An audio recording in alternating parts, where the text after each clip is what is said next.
ဒီ truck ကတော့ဒီဆောင်းတွင်းမှာဆိုရင်အလုတ်တိတ်ပြီးတော့မလုတ်ဖြစ်ဘူးပေါ့နော်အလုတ်ကတိတ်မရှိတဲ့ခါကျတော့ဆက်မနိုးထရတာလဲကြာပြီဥစ္စာတပတ်ကြော်10နီးပါးတော့ရှိပြီနော်အဲ့တော့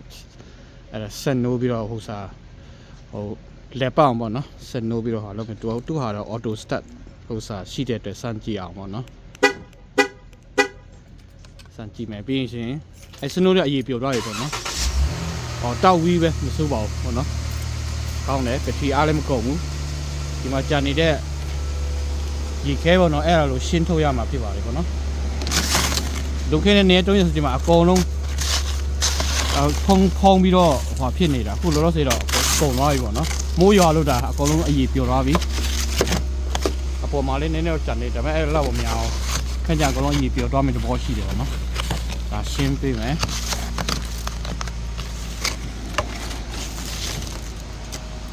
ဒါတော့တပတ်တစ်ခါဒါမှမဟုတ်10ရက်တစ်ခါလောက်တော့ဆက်နိုးပေးမှမနိုးပေးလုံးဝပတိကုန်သွားရင်နည်းနည်းတော့နိုးရခက်တယ်ပေါ့နော်အဲ့တော့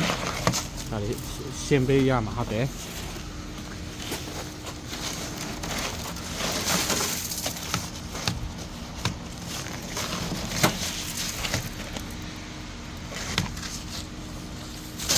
အထဲမှာတော့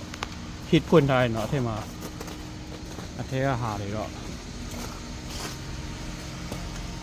အပူနဲ့ပေါ့နော်